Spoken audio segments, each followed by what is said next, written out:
Most people are always waiting.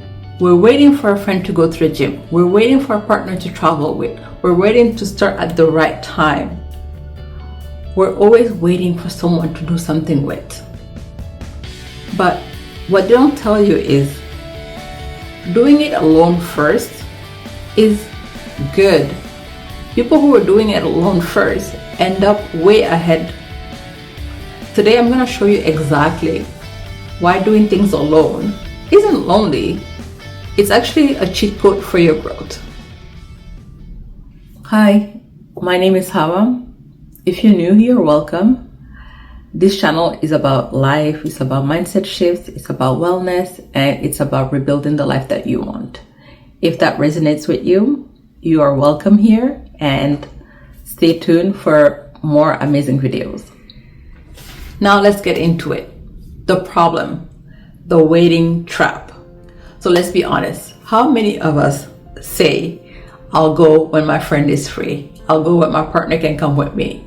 But that day just never happens and we end up never doing certain things. We wait because it makes sense to us. We wait because we tell ourselves, oh, it'll be more fun, which it'll be more fun with someone. It'll be more fun with a friend. It will be more fun with a partner, which makes sense. So here's the truth about waiting that nobody tells you. Waiting isn't patience. It's stagnation at its best. So every time you put or you hold something off because you're waiting for someone else's schedule, you're waiting for someone else's readiness. So you are handing over your growth in someone else's hand and they didn't ask for that responsibility. And the worst part, you don't even realize it's happening until you're doing it because it feels comfortable, it feels normal. But normal isn't growth. So what actually happens when you go alone? First, you start building something called trust. So every time you say you're going to do something and you actually do it alone, you are proving something to yourself. You are proving that you don't need things to be perfect and you don't need a co-signer for you to do that thing. Second of all, when you do things alone, you discover your real personality. Think about it. So when you're in a group, you are always thinking in group. You are thinking about what other people want. You're adjusting to what the group wants. You're adjusting to the group's energy. You're adjusting to the group's wants and needs, basically, and not yours. So by constantly adjusting, you are not making decisions for yourself. You're accommodating everybody, right? So when you do it alone, you are learning what you like to eat, where you like to go, what you like to do, and you are learning more and more about your own self. Third, when you do things alone, you learn how to shut down external validation. When you get used to doing things alone, you are no longer waiting for people to tell you, yes, go for it, you just do it. So here's a little real life example, story, I should say. I've been on both sides of this. I've been the person who waited for people, and I've been the person who didn't. And when I sat down and really compared both versions of me, the difference was really undeniable. I remember wanting to go to movies, wanting to go to try new restaurants, waiting for people to be available, but they weren't. So after a while, I had to ask myself, well, do I always just want to sit and wait for people, or do I actually just want to go and do it? My issue wasn't how I looked to people. It was more, I thought certain things were supposed to be done with someone, right? So that's where my I guess misconception of understanding I felt like certain activities were only done in groups or would be done with partners.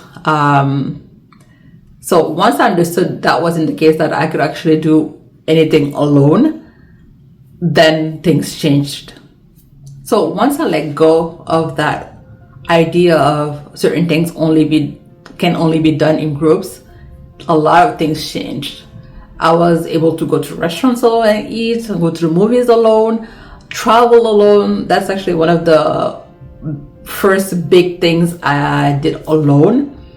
I decided to get up and go to Thailand one day, and I can say that was one of the best decisions I've made in my life. Going completely on the other side of the world where I don't understand the language, I don't know anybody from there, I don't understand the culture.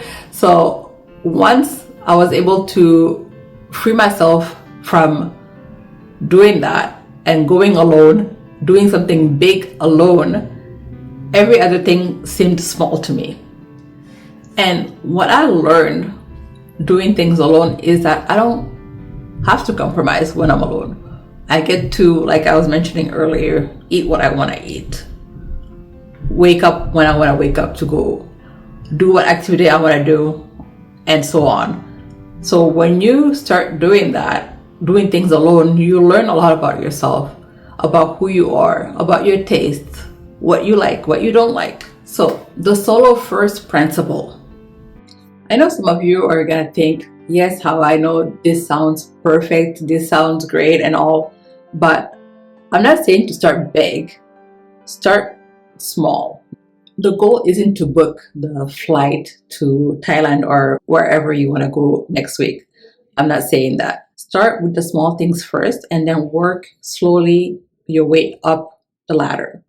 So I remember one story that I had back in the day. One of my colleagues, when she learned like I do things alone here and there, and she was asking me, she was like, aren't you terrified doing certain things alone? I was like, no, it's actually very freeing. I think people have misunderstanding of doing things alone. There's a huge difference between loneliness and solitude. Loneliness is more of an emotional state. It's more of a disconnect. You can be surrounded in a house with 100 people and you feel lonely. You could be in a park, in a concert, in whatever, with a bunch of people, and you still feel lonely because it's not a physical thing. It's not a physical thing. Versus solitude. Solitude is more a choice. It's a choice that you make for recovery. It's a choice that you make to carve out time for yourself, to reflect, to recharge, to rest. And that's not sad. That's actually great for your mental health, for your physical health, for your emotional health. Learning to love your own company is a skill. The more you do it, the better it is, and the stronger you feel. Now the challenge. I want you to pick one thing, big or small, it's up to you. Something that you've always wanted to do, that you've been waiting to do this week with someone, but do it alone. Choose, even if it's not something that you had planned to do, just choose one thing and do it alone. So for me, as I was mentioning earlier, one big decision I had made for me to do alone was go to Thailand on the other side of the world. And honestly, that decision of doing a solo travel changed my life. So I want to hear from you. What is one thing that you did alone that changed your life? Or what is something that you are waiting to do? Drop it in the comments and let's talk about it.